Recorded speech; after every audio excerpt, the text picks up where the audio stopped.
Welcome back to another episode of Stand on Guard.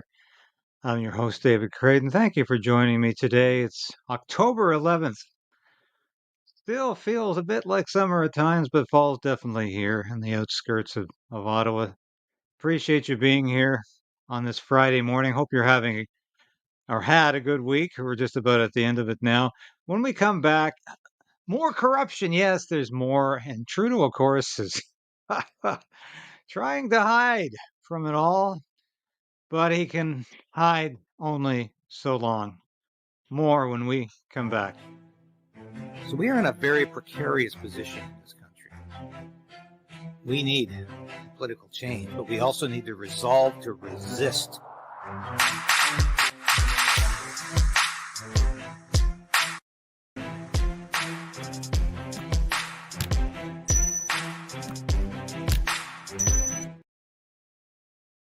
Please like this broadcast if you can right now, because it helps us beat the suppression that we get every day from YouTube, because we talk about real issues here. And that's what we always want to do, because I want to give you the news that you need to know so you can continue to resolve to resist. And I think that's, if I have a mandate here, I think that is the mandate. And I want to talk about a couple of things today, all dealing with the cascading corruption. Hey, that's a good term. I think we'll use that more often. Cascading corruption with the Trudeau regime. Now, it is a regime, and that word has sort of a colloquial feel about it. It's being a third world dictatorship when you talk about a regime, or for that matter, a first world dictatorship. But it's really supposed to be a neutral term. But if people interpret it as a dictatorship, that's probably not a bad thing, because that's what this country is increasingly becoming under the Trudeau government. And it is a corrupt regime, like so many others in the world. Now, I'm going to be talking about the China factor. I know a lot of people turn off when we talk about China, but don't. This is the other side of the liberal corruption that is going to bite the behind of Justin Trudeau and his government. There's so much there. And there's a lot of people who have been working tirelessly on this file. Now, we're never going to find out probably who these alleged spies were. Now there's talk that there really weren't any spies. That was just a mistake. I was waiting for that to happen. But let's talk about a couple of other things, because it's quite fascinating. And this is, how about Trudeau's housing? Oh, before I get there, if you saw me on Redacted yesterday, I was talking with Clayton Morris about this paralyzation, how the House of Commons has been paralyzed, and the demands that the government cough up the unredacted documents relating to the Green Slush Fund. This is the Sustainable Development Technology Canada. And, I said, it's finally being noticed by the mainstream media. Well, isn't this nice? I see this yesterday. Andrew Coyne has given his personal approval that the RCMP should be looking at these documents, and these documents should be coughed up. Andrew's always talking about how great the Liberal government is. Yes, I know he's critical a few times. He spent so much time on his hate trips against Donald Trump and going on about how wonderful Ukraine is and we should be spending billions there. It's nice to see him actually take some time to use his high editorial journalistic office in a productive way and actually suggest that the MPs have a right to take a stand. Very nice, Andrew. Thank you for your continued diligence on this matter. We can all agree on. We need more housing in Canada. But that the government should step up and make sure that housing gets built, that's where some people disagree. Take federal lands, land that's owned by the federal government that isn't being used anymore. The Conservative Party leader wants to sell it all off to make a quick buck. That does nothing for you. The federal government owns tons of land in cities and towns across the country. You could build a lot of homes on those lands, so that's what we're going to do. We're offering up that public land for housing. And we're not just going to sell it all to developers, we're going to long-term lease it. See, by leasing the land, we get to work with communities to make sure that home builders are building the right homes, homes you can afford. We've got land, we got lots of houses to build, so that's exactly what we're going to do. I mean, this is such a policy from fantasy land. So you're going to lease this land so the developers never own it. So, and they're really going to build something on it if they don't own the land. This is such crap. And it smacks of, as I've said so many times in the past about this stupid policy. This is feudalism, where you've got people living on land that's essentially owned by somebody else, in this case, the government, leased to a developer, and then sort of leased. This is double lease. This is like subletting land to the people who are going to have a house or an apartment on it. This is such hokum. Does anyone believe this? I just can't imagine that they're going to monitor the housing projects on this federal land. Even though we have the most land to build on, we spend a larger share of our economy on home building than any other country in the OECD. In fact, twice as much as they do in the United States to build the smallest number of homes. Why? Because of the bureaucracy that you have to fight your way through in order to get a building permit. The biggest single cost added to building a home in Canada is not land, labor, or lumber. It is bureaucracy. 60% of a new home cost in Vancouver is permits, consultants, development charges, taxes, lawyers, all the people who do nothing productive to actually build the home. And yet they take up the lion's share of the cost of the new home. So common sense conservatives are going to require municipalities speed up, lower the cost of building permits, and free up land to build as a condition of getting federal money. I will require cities permit 15% more housing completions. If they hit that target, they'll keep their money. They beat the target, they'll get a bonus. They miss the target, they'll pay a fine. Realtors are paid for the number of houses they sell. Builders for the number they build. Let's pay our municipalities their federal infrastructure money for the number of homes they permit. Pay for results to build the homes. Now, there's the difference between the Poilievre plan and the Trudeau plan. Once again, I'm not in the pocket of Pierre Poilievre. I'm not here to promote his policies, except when they make sense, and this one does. This is quite clear. What's the difference between Trudeau's policy, which is crazy, hoping developers are going to build affordable housing on government leased land? Poilievre saying that's not the problem. It's not that they can't find the land. It's that they have to go through so many regulatory hoops to get the housing built. Now, this cuts through the BS.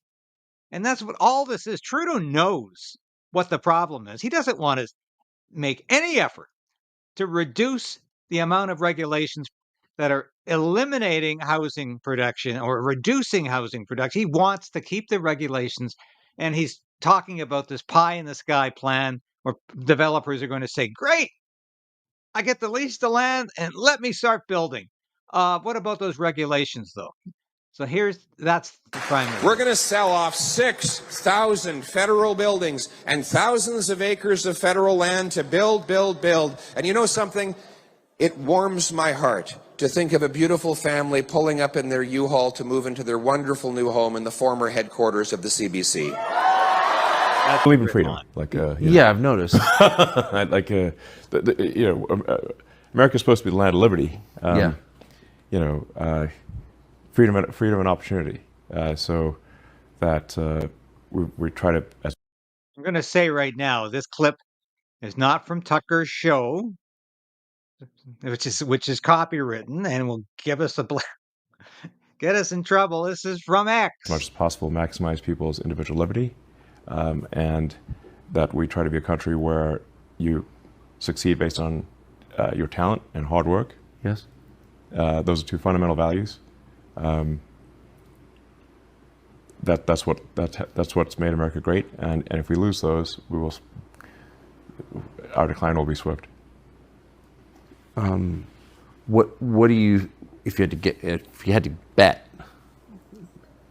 I mean, does freedom reassert itself in America or not?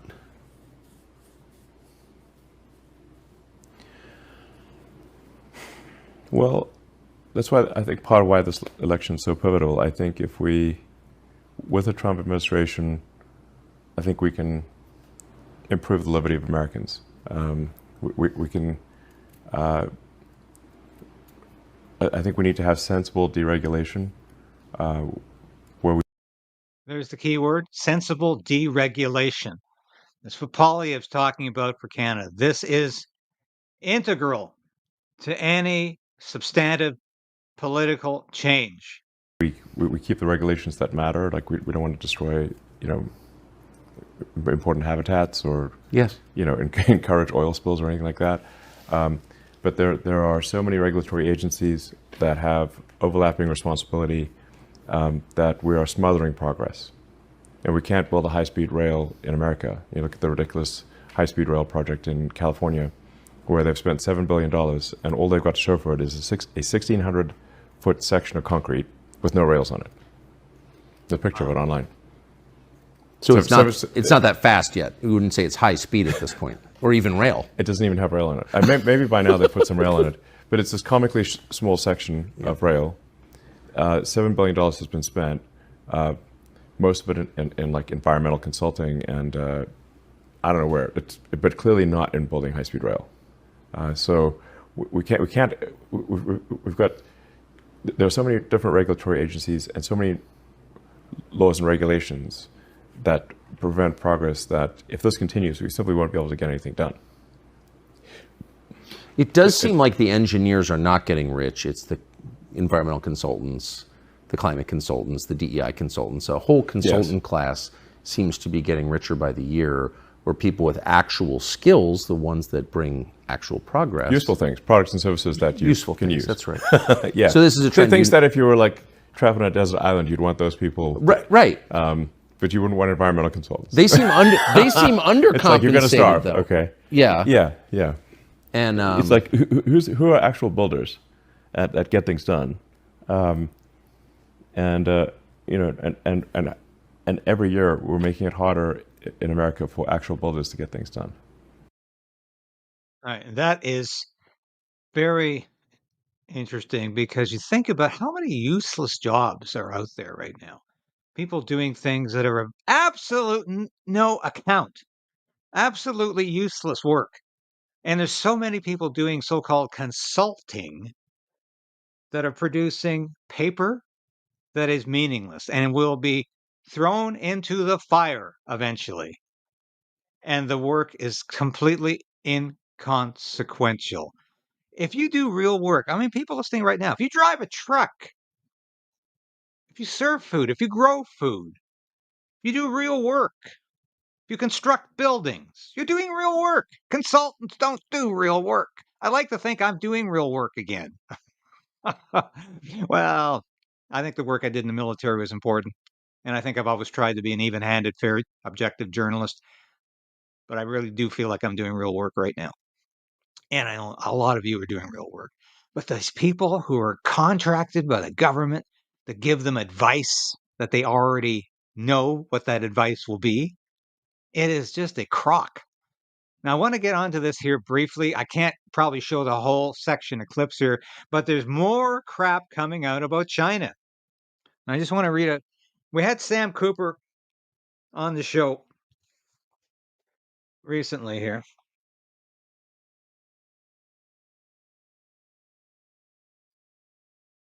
And he said, Justin Trudeau's former senior officials, Jody Thomas and Janice Charette, defended their decisions not to escalate two high-impact 2022 intelligence reports on Chinese interference to the prime ministers. Decisions that have become central to the Hogue Commission inquiry into whether the administration neglected to address growing threats from Beijing or China. I hate always saying Beijing here.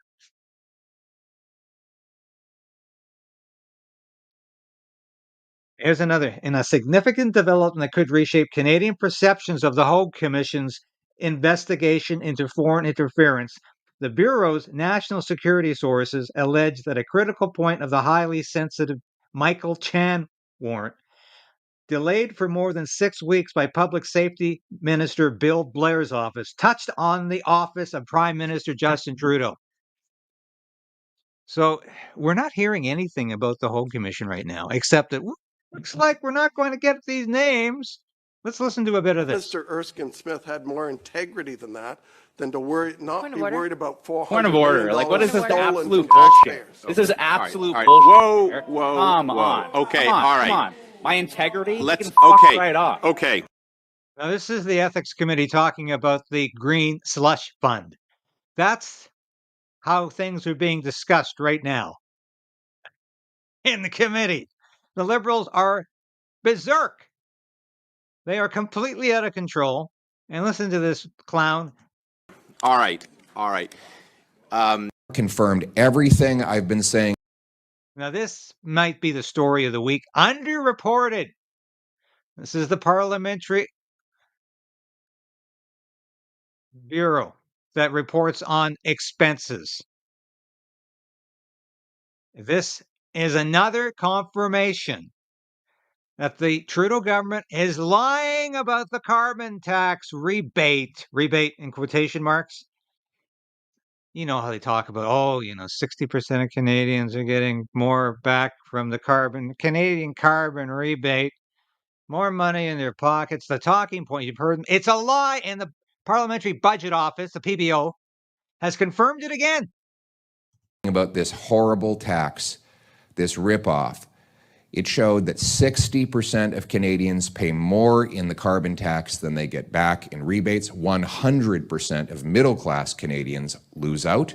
In 2030, 2031, we'll see imposing a tax or a charge or a proceed on something means you get less of it, obviously, but it also affects the economy in certain ways. For example, if you have a fuel charge, the transportation sector is likely to be affected, the oil and gas, obviously, all these sectors that are energy intensive. So it's very likely to reduce employment or employment income, but also investment income. For example, if you have shares in oil and gas corporations, the introduction of a carbon levy or a fuel charge is likely to reduce the profits of this sector or the number of jobs in these sectors or the number of hours worked or the wages in these sectors that are affected by the fuel charge.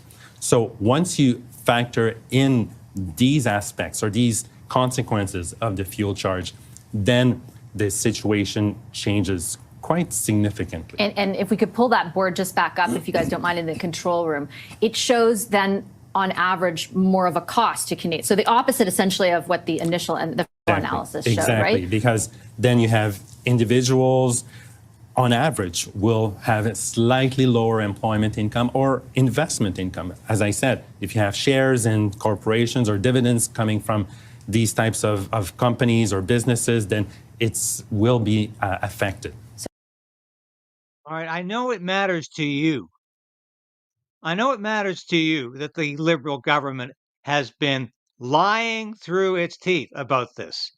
It knows the carbon tax is punitive, that it's punishing Canadians, that and they also know it's doing nothing to affect climate change, nothing at all, because Canadians are continuing to heat their homes and drive their cars just as they always have. They just have to pay more to do it.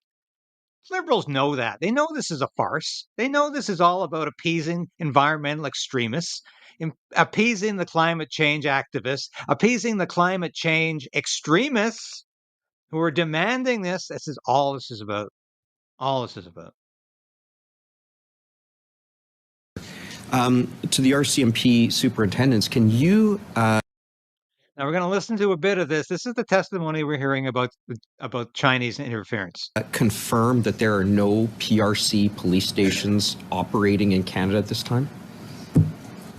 Again, I'm not going to comment on the ongoing investigation. You remember the Chinese police station thing? And the RCMP said, oh, yeah, they've all disappeared. Lying. They have been lying about this.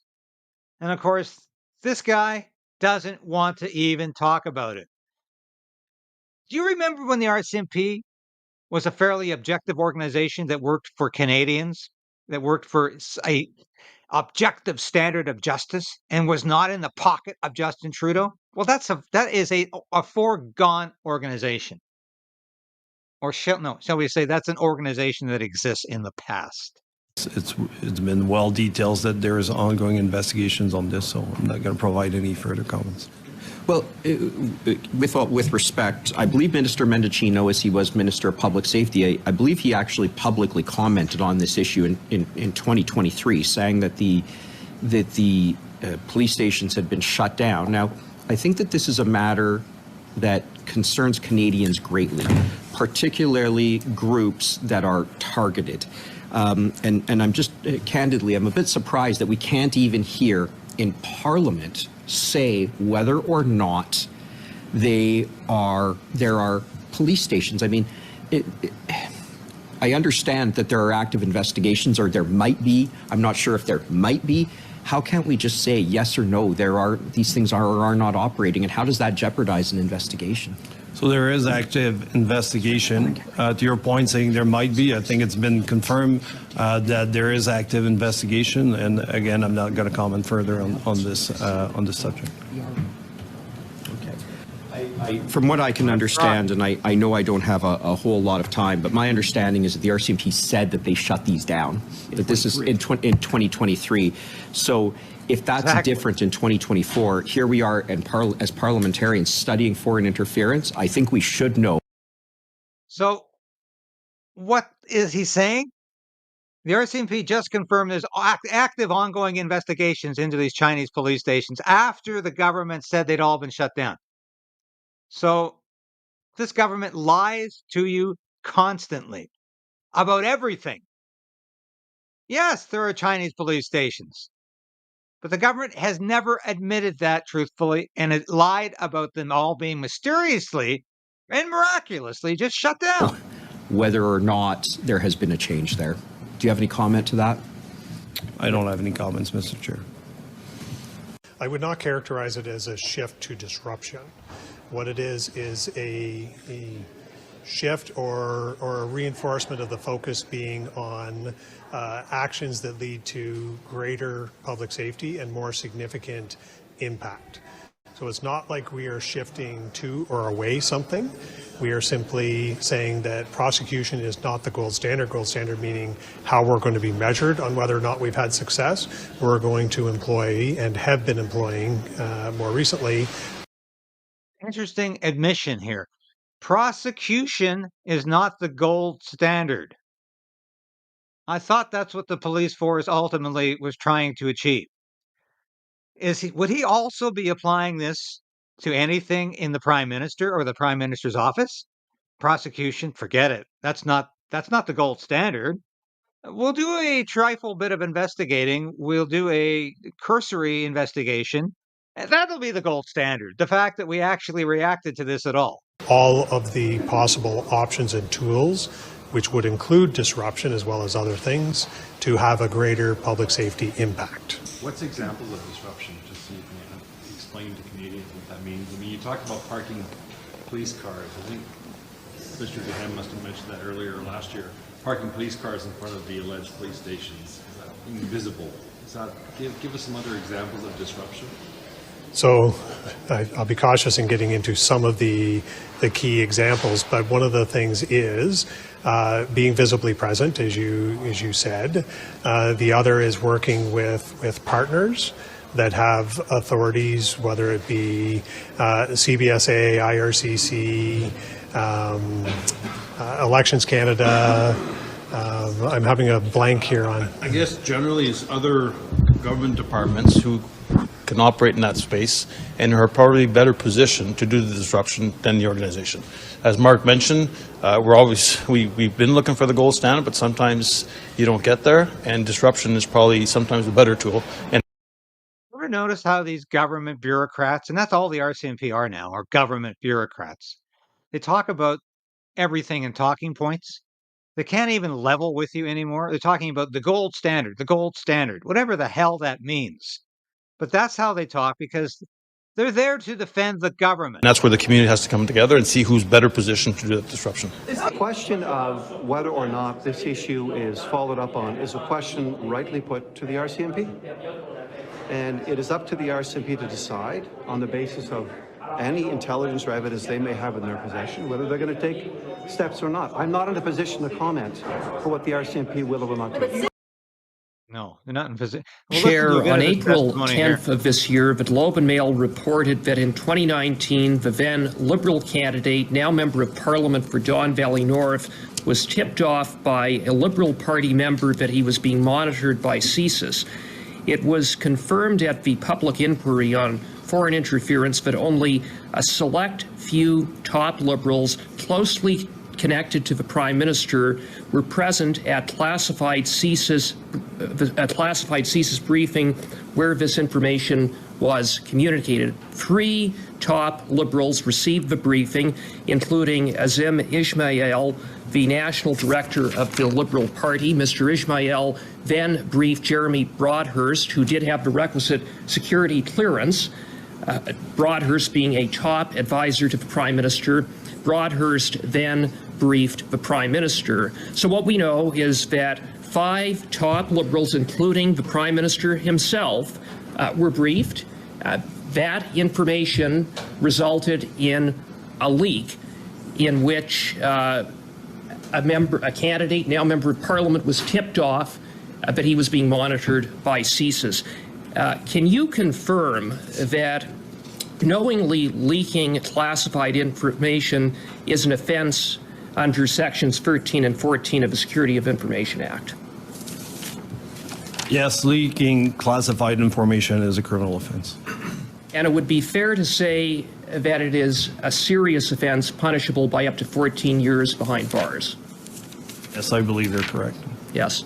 Following the Globe and Mail report, I sent a letter to the Commissioner of the RCMP dated April 12th of this year, bringing to his attention this apparent serious breach of national security,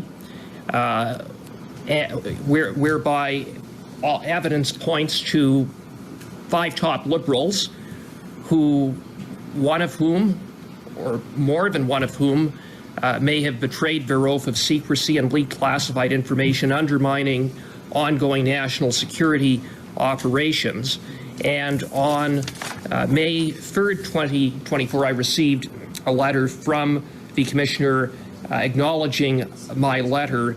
Since that time, has the RCMP opened an investigation? Mr. Chair, I won't be able to comment on any facts of whether we have or not an investigation. Well, okay, fair enough. I understand you might not be able to comment on it if an investigation has been opened, but the Commissioner did say in his letter that the RCMP will examine this information. So has the RCMP examined the information surrounding serious allegations contained in the Globe and Mail report about a major national security breach involving top Liberals close to the Prime Minister, perhaps even the Prime Minister himself? Mr. Chair, again, I'm not going to comment on this question. Well, that's as much as we ever get from bureaucrats. And the RCMP, as I said, are nothing more than bureaucrats today. We're going to delve into this more next week in terms of, do you expect, let me put that question to you right now. Do you expect any answers from the Hague Commission? Do you think you're going to get any concrete results from the Hague Commission? Or do you think the Hague Commission is going to tell you it was all a mistake about those MPs and possibly a senator or two being in the pay of a foreign government? Even though we had a bipartisan or multi-partisan intelligence report released last April saying that's exactly what happened. And I've been saying since Parliament resumed, how come nobody wants to talk about this? How come nobody has brought this issue up? Including the official opposition, including the NDP, including the only MP who brought this up was Elizabeth May, a party of 2. She's the only one that brought up this incidence of spying. So what's going on? Are we going to get any answers from the Hague Commission? I tell you, I doubt it very much. That's not what the Hague Commission's about. I fear it's about whitewashing the Trudeau government. But there's just too much evidence of wrongdoing here. And MPs like Michael Cooper, Edmonton area, Conservative MP, has been doing a great job. And I'm hoping to get Michael on the show next week to talk about what China is actually up to here and what he hopes to prove as a result of his work on this committee. Thank you so much for watching today, folks. I'll be back again tomorrow on Saturday to give you all the news that you need to know so we can all continue to resolve to resist.